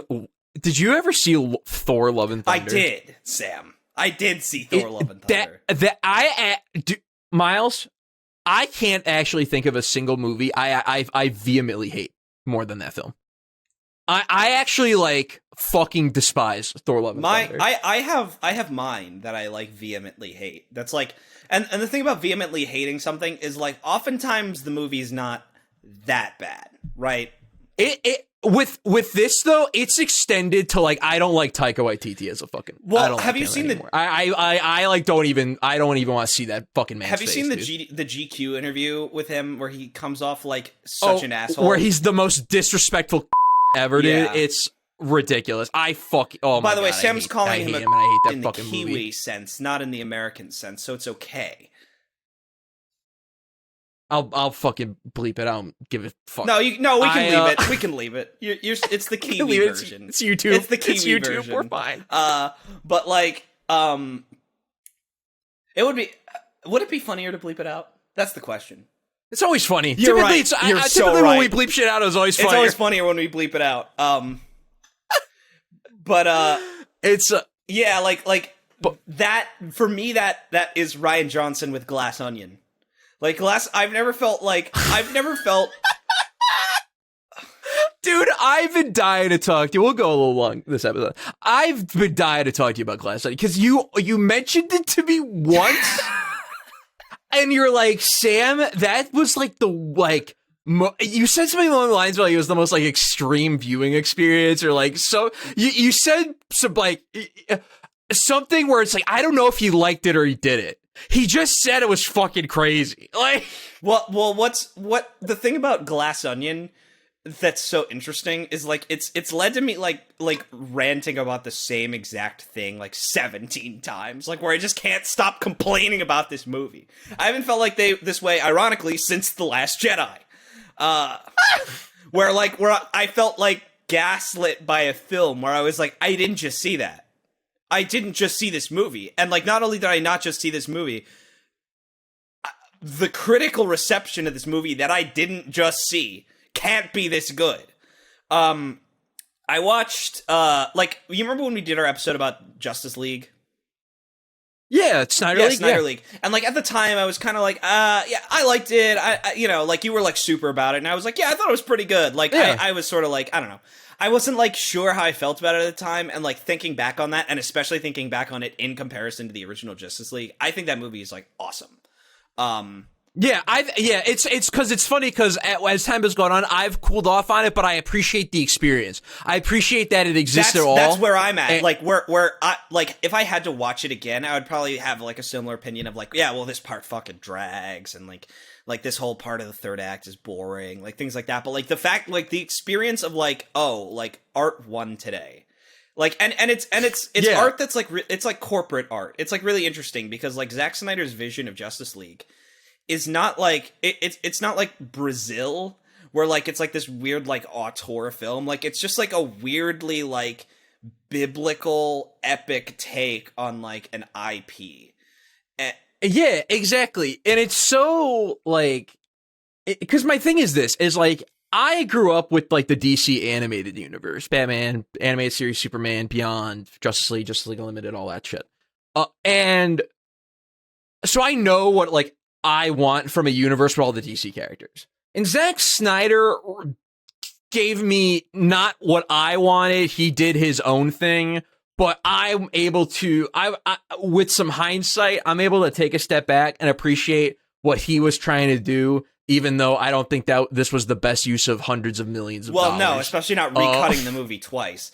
But like with a thing like Justice League, right? Like the Snyder cut of Justice League versus like the Whedon cut of Justice League. I remember seeing the Whedon cut and being like, yeah, that wasn't terrible. Like that was better than I expected. I expected it to be like, because you hear the production of it and you expect it to be fucking garbage, and the fact that it turns out comprehensible enough. Like I was like, that movie was okay. And then you see just Snyder League and you're like, oh, I think this is the worst movie of all time. Like, I had the same experience with Glass Onion where I was like, I think, like, I saw it after watching Knives Out. And the first thing about Knives Out is I think that movie is, I hate to say overrated, but it kind of is. Where I think that, like, the way that people talk about, like, the twists and turns, the zigs and zags, the cleverness of it, like, I don't know, it's not that clever. I think that the major problem with the film is that Rian Johnson's, like, idea of a twist is doing exactly what you think he's gonna do. And, like, the twist itself seems to be that he did it at all, but then there's, like, a twist to the twist in which, like, the actual twist aspect of it is, like, something to do with the protagonist as opposed to something to do with the reveal. So, like, the twist at the end of Knives Out. Knives Out is like, okay, wouldn't you know it, the highest paid actor in the film, the biggest box office draw, Chris Evans, is the villain. Oh my god, who could have seen... Spoilers, everyone, just in case you didn't know. Who could have seen that coming? The most paid actor in the film is the villain. So is Daniel Craig the most paid actor in the second movie? Is he the bad guy? No, that's Edward Norton. Which again, okay. like the rest of the cast is like kind of B-list actors or like C-list actors, right? And then Edward Norton, and you're like, oh, I wonder who the fucking villain is. And like, it's the Hulk from 2008's The Incredible Hulk. Not to be confused with the Hulk. In 2003. And so like, but the thing about that movie is that it does a good job to make you care about, like, here's the thing. I'm not a racist. I'm just gonna, that's the end of the episode, by the way. I'm not a racist, so like when issues of like immigration comes up, like characters are like facing deportation, like I understand the drama of it, right? Like I don't have like a sort of justifiable like reason to be like, well, you know, they're in our country illegally, you know, so maybe like a movie doesn't have to give me a reason to care about characters staying in this country and not being uprooted for their lives if they're illegal immigrants, right? Like it's my stance on it is generally like, my stance on it... You can just appreciate the fucking story for being a piece of fucking fiction and just watch the fucking movie. My stance on it is the same as Hollywood's general stance, which is like, yeah, I mean, if the character's sympathetic, I care about whatever it is that they care about, you know, like... But the movie does a really good job of, like, if you're not politically charged, it does a good job of making you kind of care about the threat of deportation as the gimmick, right? Or not the gimmick, but the message of the movie. Conflict. It's the major conflict. Okay. Like, I have to hide this murder, otherwise my mother will be sent back home. You know, she'll be deported. Our family will be deported. And like, there's like this rich white family. Not you'll go to prison.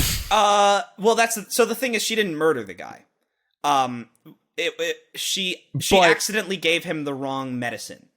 And he realized she gave her the wrong medicine, and he said, if you call the ambulance and they come here, they are going to look into your documentation and find out that your mother's here illegally, and they're going to deport her. And like, you're probably going to lose your license for, you know, like some degree of negligence or whatever. But the real threat is your mother's going to get deported. Like, and so he says, I'm just going to commit suicide, and you're going to get away with this scot-free. That's an insane. But that's an insane. That's not the twist. Wow. That's in the first 20 minutes of the movie. And so like the engaging part is trying to watch this character get away with this murder, right? But then the problem is that he also left his entire estate to this girl because she was his nurse and like his close friend, right? Okay. And so he's like a decent guy, good head on his shoulders, and he respects that she's like a decent person to him. And then his family are all like brats. They're all like terrible. And so he leaves her the estate. And so the entire family's kind of trying to get her to give the estate back to them. And so they're like sort of threatening her, like, we're going to dig up, you know, deport, you know, we're going to kind of dig up whatever we can. And like, whatever we find, we're going to use it against you. Like, and this is after kind of treating her like family, allegedly. And so there's this thing of like, oh, okay.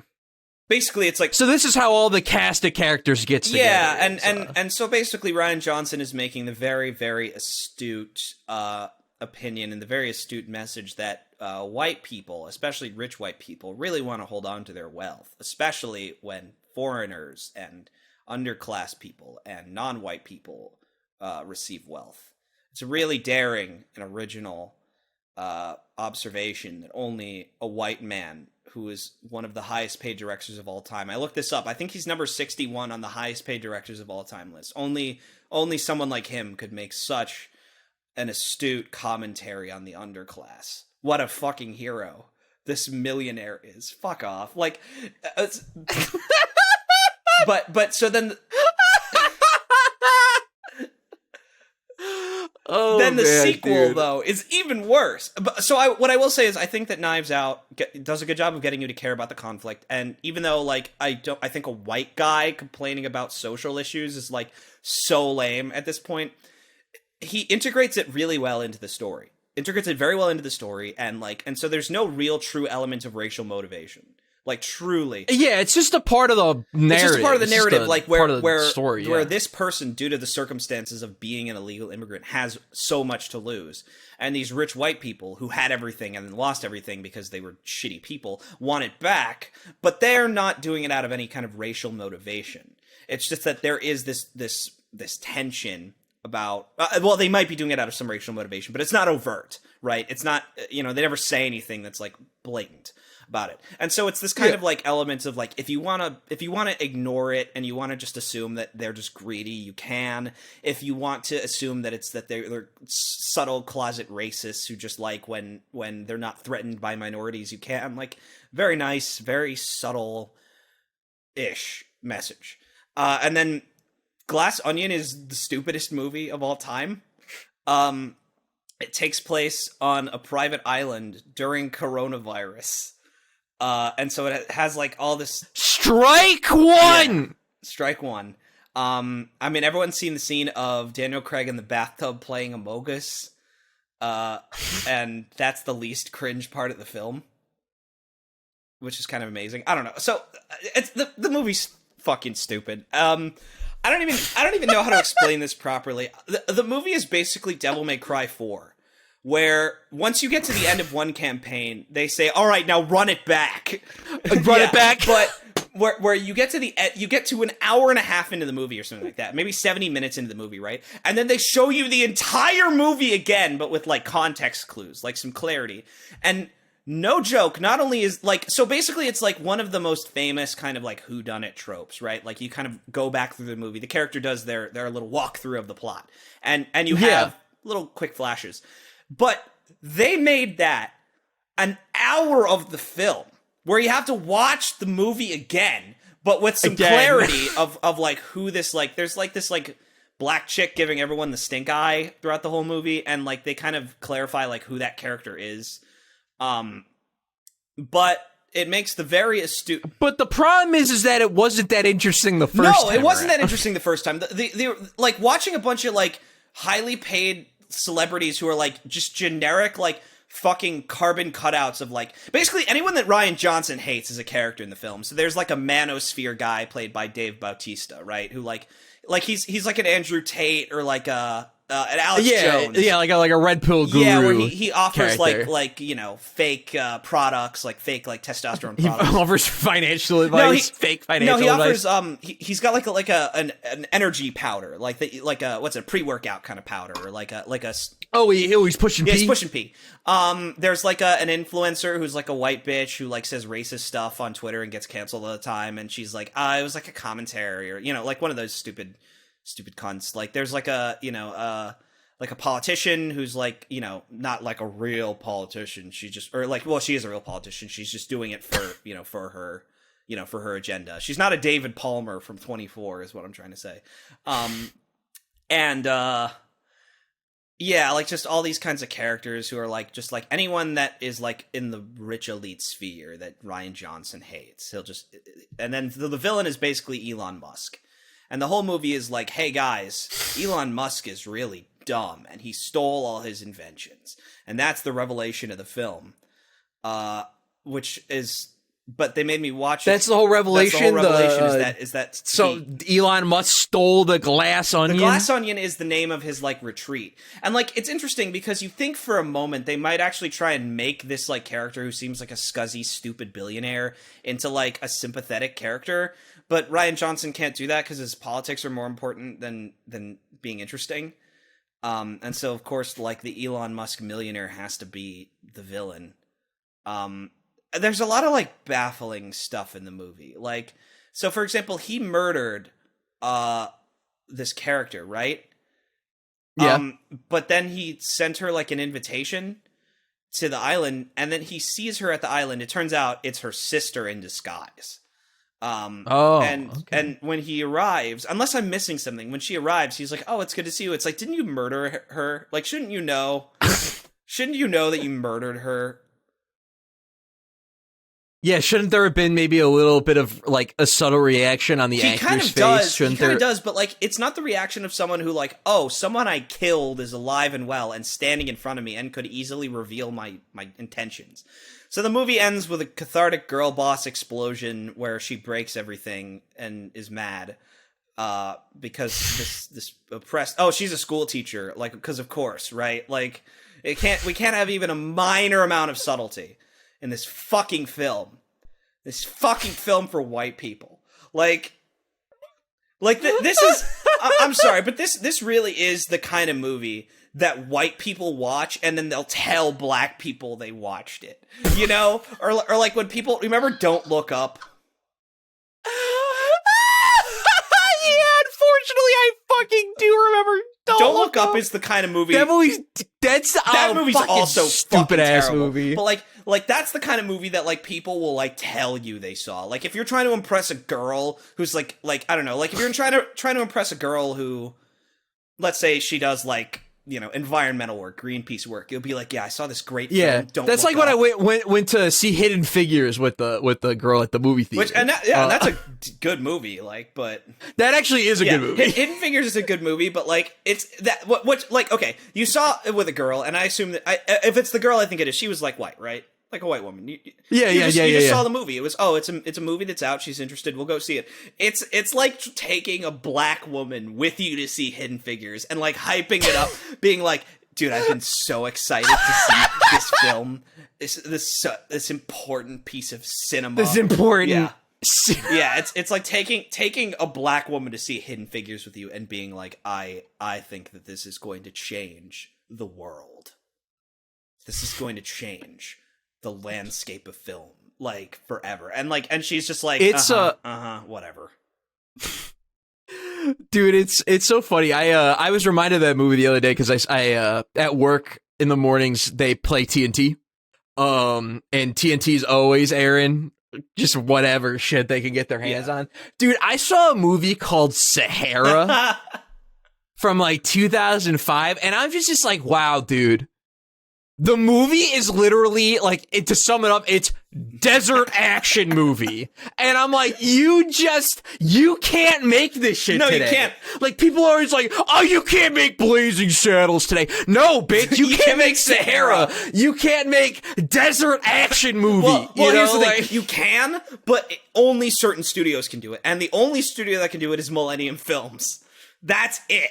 Like, Millennium Films can get away with releasing, unless it's like a comedy, right? You can get away with releasing, what's it called? The Lost City, I think it was. The Channing Tatum, Sandra Bullock, like, action rom-com. With, like, Daniel Radcliffe. You can get away with that because it's like, oh, it's a light, fair comedy that moms are going to see on Valentine's Day, right? Like, just like a stupid comedy with a hunk of meat who's attractive to make their panties wet. Like, your mom's going to like it, right? Like, You take your mom to see it and she starts masturbating in the seat next to you. You can get away with releasing that. But you can't get away with releasing, like, again, desert action movie. Where it's like, where it stars a protagonist whose name is like... I think it's Matthew McConaughey, I think. It stars Matthew McConaughey and his name is like Rick.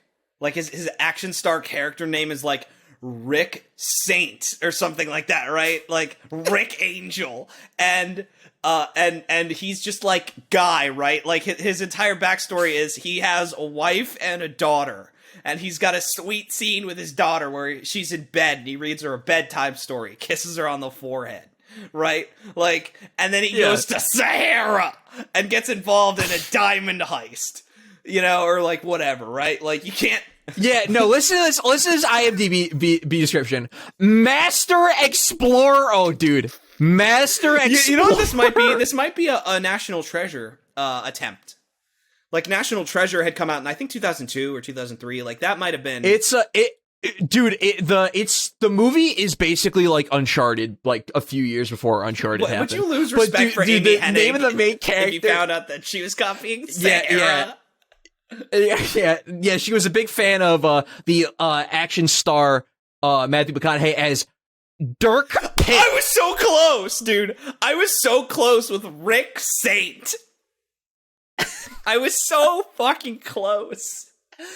Dirk Pitt, and it spelled like Brad Pitt, so two P-I-T-T. T's. Do you think that they wanted Brad Pitt and they were hoping if they named him that, he'd join the movie? Dude, this movie could have been a Brad Pitt vehicle, probably. Totally. But yeah, like, I don't know, man. Movies are terrible. Like, movies have always been terrible. I do think television is, after watching so much TV, like, when television is good, it's good. But I do think, on the whole, television might be the worst medium of all time. Like, it's just... It's just impossible to get anything, anything great coming out is a fucking miracle. And when, like, it's a miracle. When season 6 comes out and it sucks, that's like, you played stupid games and you won stupid prizes because you wanted this show on for another season. Right? Like, that's what happens. Like, either your show gets canceled too early, or your show runs so long that the last seasons are garbage.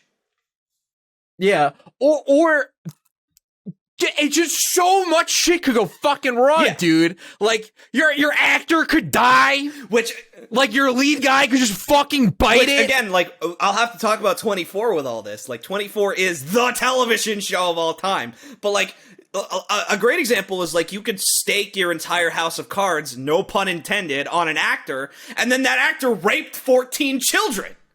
And it's like, all right, well... Dude, like, what the fuck's Rick and Morty They're replacing Justin Roiland as the voice of Rick and Morty. Yeah, right. No, I'm fucking serious.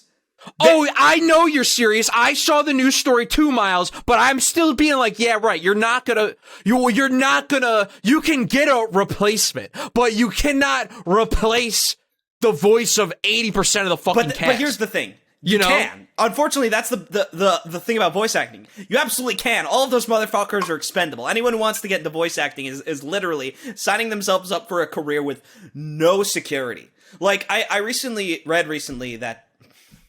I didn't just say that. I read recently, I was doing some research on Metal Gear Solid Rising, the like, prototype to Revengeance. And Quentin Flynn wasn't going to come back as Raiden, nor was Raiden's Japanese voice actor. They were just going to replace him. And I assume it's just because Kojima wasn't satisfied with their performances. Like, he... Well, he was all right. He replaced David Hayter. David Hayter in Ground Zero and Phantom Pain, so he was probably already... That's the thing, he'd already been trying to do that. He tried to replace David Hayter for Metal Gear Solid 3, and he kind of had just cause there, like, because this is not the same character. It's a different character. He wanted Kurt Russell for Big Boss, which would have been cool. That would have been sick. And, like, if he wanted to keep, instead of Kiefer Sutherland, which I understand why he chose Kiefer Sutherland, frankly, but... he could have had Richard Doyle from 24, from right? 24, which I guess let's stop beating around the bush and get to the bonus 24 content for Patreon. Oh my god, we're here. We're here. Oh. Do we want to wait? Hold on. How much do you have to say about fucking 24? Like do you really have like 90 minutes on fucking 24? Because 24. Okay, all right. Here's what we'll do. Here's what we'll do, guys. We'll end the episode. We'll end the episode here, and then we'll have a 24 bonus podcast in the can. So 1 week when we can't upload, we'll have 24 for you. But that's all for this week. I mean, we've been going for almost 2 hours. I'm sure 80% of this is gonna suck. You know what, Sam? I'll be honest. After the first 30 minutes, I think we were back. We're back in the stable. Oh yeah, dude. I was feeling a little apprehensive about getting back in the saddle because it's been been a minute. And I was like, oh fuck, dude, I don't want to be shitty. I don't want to disappoint. I was people. expecting. Well, this is a I fun was episode. expecting to have to scrap this episode right away. we me too. 40 minutes me too. in, and we were just gonna be like, Sam, I'm not feeling this. Like, I'm gonna start going on a rant about like politics because it's all I've got. and you had a controversial, you had a whole controversial thing about women, like just some crap, and we'd have to scrap the episode because it's off the rails. Exactly. It's but yeah, if you want to see this show go off the rails and be a true crackhead every week, baby, subscribe to the YouTube channel. Subscribe to the YouTube channel, Miku's Crackhouse. The button's right there. I guess we didn't talk about the fact that we have a new fucking character, right? Oh yeah, we got a new avatar. What I want to say about that, what's really funny, because I am, by the way, I was and still am against the idea that we needed to change away from Miku's Crackhouse, and why I think that that's great. You mean from Hatsune Miku's Crackhouse? Because I thought, oh, well, it's just a meme, it's just funny, and you were like, no, branding wise, we're not about Hatsune Miku. We'll probably do better if we just have an OC. And like, so what's really funny about that is, I don't dislike our new character design, but like, I'm also just like, I'm just generally like not okay with the branding, and so the fact that one entire half of the show is like mad about this character, like us just doing it, is on a meta level really funny. And the best part is like I can't do anything about it. It's already done, and I didn't fight you for it because part of me knew that you were never gonna relent. So it's just if you guys want to know I'll explain my reasoning. I don't do things arbitrarily. No, you had a good online. reason. You had a reason that was fair. I just disagreed with it, but you had your reason. Yeah, and also too, I feel like first of all, I just want to say, guys, if you go on Google Chrome incognito, so you don't have there's no cookies or cache influencing the decision, and you type in anime Crackhouse, we come up. We come up. So we don't need Hatsune Miku anymore. I don't want to play with you anymore. I got my own bitch now. I got my own bitch, Hanabi Miku, to rep the show like, now. Actual fucking like God, what fuck. No, I was thinking it's like a term for like a replacement or like it's she's like a bargain bin character. She's bargain bin Miku. She's Miku at home.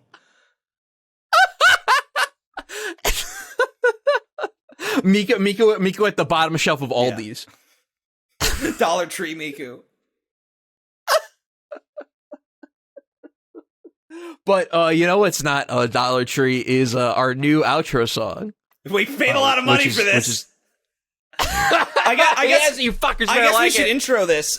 So obviously, I'm a big fan. You mean outro this? Intro the outro.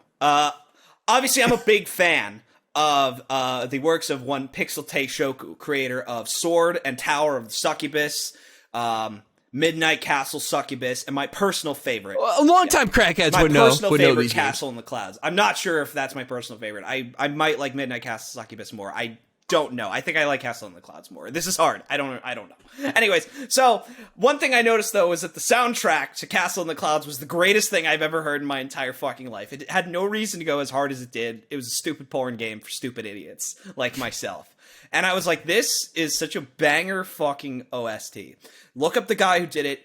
Super accessible on Twitter and YouTube and you know, like, and I was like, we could probably get him to compose a song for us. And so, presented by Gentle Breeze, a composer for a lot of Critical Bliss games, including Midnight Castle Succubus, Castle in the Clouds, and of course, Foodafix, Dick, Dine, and Dash. Dine and Dash! Here comes our new outro, an original composition, and also be sure to check his channel out. I guess we will link it somewhere, unless we forget. Very sorry. We apologize. Thank you very much. Good night.